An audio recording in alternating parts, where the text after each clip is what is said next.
Hello again, welcome back to the studio. I'm Maria. As we continue in the classroom with our study of ancient Rome, we are now going to delve into fresco painting. And fresco painting involves the application of pigment to a wet lime-based plaster surface. And it's a very involved process, and fresco artists took great care to prepare their surface in such a way that the fresco itself would last forever. As the plaster dries, the pigment is absorbed into that surface and becomes a part of the wall. And we have many fine examples in ancient Rome. For example, when Mount Vesuvius erupted in Pompeii in 79 AD, the ash preserved some of the finest examples of fresco painting we have in existence today. So in the classroom, we are going to be painting on wet plaster as well. Now, we're not going to prepare our surface the way they would either an ancient fresco or a modern day fresco. We are going to just simply mix the plaster of Paris and paint on it quickly before it dries. For our fresco painting project, before you get to do this, there are many other steps that you need to complete first in preparation. First, of course, you need to read through all of the introductory material and the directions that are in your Google Classroom. And then there is a fresco practice sheet that I've created for you to do. Because you're going to be painting directly onto wet plaster, you need to be confident in what you're painting, confident in how you're drawing, the colors you're going to be using. So you must practice drawing your image at least 4 times. Now, I have something different here because I plan on doing something different for my next fresco. But in this one here, I did practice drawing an olive branch several times, and then I was able to confidently paint that directly into the wet plaster. In the classroom, you will be given a bag filled with 8 ounces of plaster of Paris. The ratio to create your fresco is 2 to 1, so 2 parts plaster of Paris to 1 part water. So you'll measure out 4 ounces of water and carefully pour that in to the plate and gently begin to mix that plaster. You'll see a little bit of powder. Try not to breathe that in. Try and keep your face away from that. Now, it might look like, oh, there's not enough water here, but trust me, you'll be fine.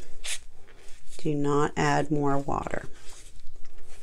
Just keep mixing until it is smooth and there aren't any lumps and there aren't any dry bits.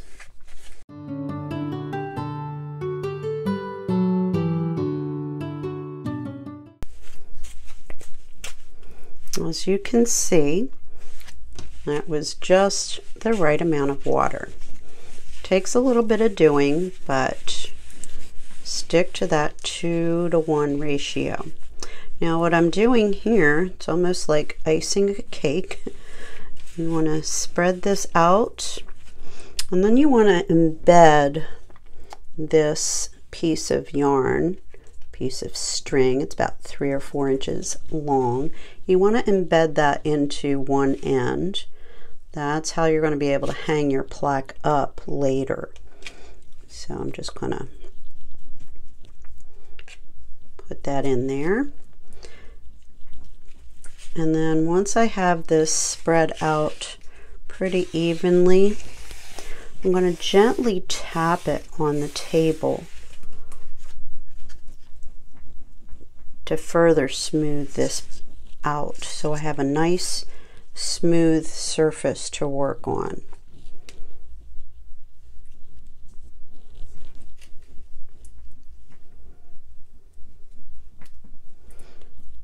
So smooth it out with the back of the spoon as much as possible. Get it as round as possible, and then just lightly tap it to create that nice smooth surface. And what will happen too when you're doing this is you'll notice little air bubbles pop up here and there, and you can kind of poke at them, smooth them back out, and then tap it down again.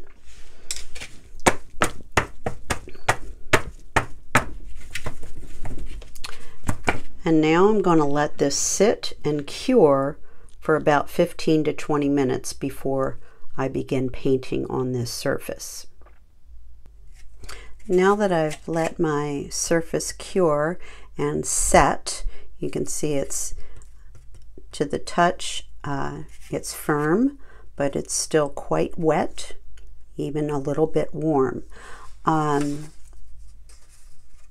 Most traditional fresco paintings would begin with the prepared surface and a cartoon created to set on top of the surface, and either through a technique called pouncing, where they would make perforations in the outlines and then pounce a bag filled with some sort of dark chalk or powder, and then it would transfer the perforated dotted lines onto the prepared surface. In the classroom, we're just going to paint directly.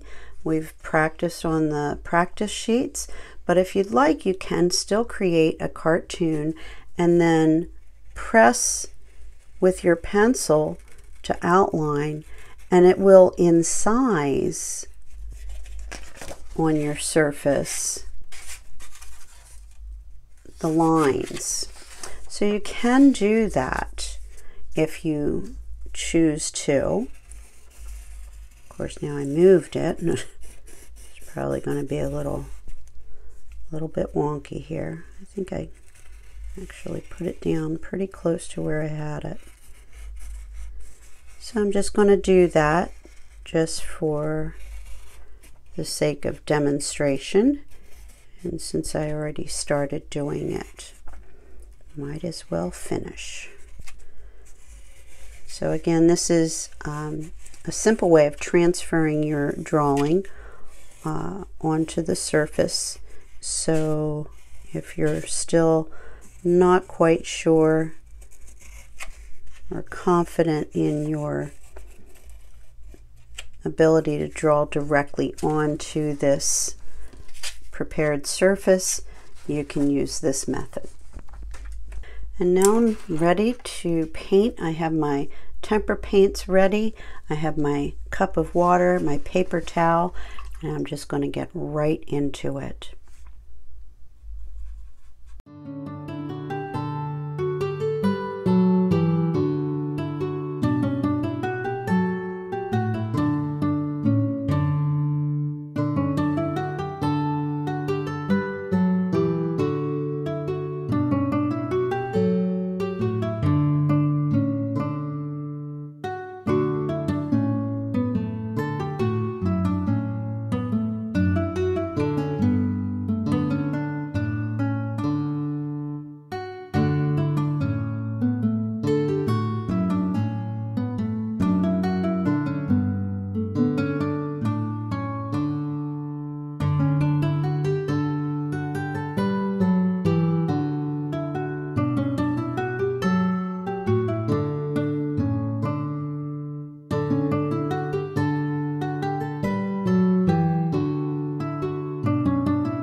As this continues to cure and harden and dry out, that pigment gets embedded into the plaster. It gets absorbed down in there. And even though I just applied these last few strokes, you can see I can touch it and it's not coming off. It's being absorbed into the plaster there. So once this does dry, I'll be able to pop that off of the styrofoam plate. Now I could back this with some felt or some fabric or even a thick piece of yarn or rope around the edges to really polish that up, make that look nice. And then I can hang that anywhere in the house. I hope you enjoyed making your fresco as much as I enjoyed making mine, and we'll see you next time in the studio.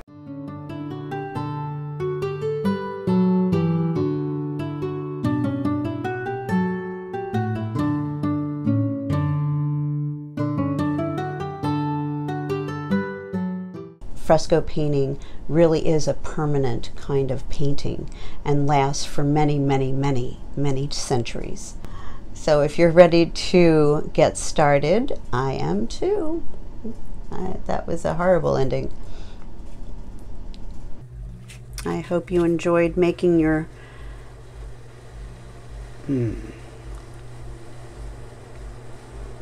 I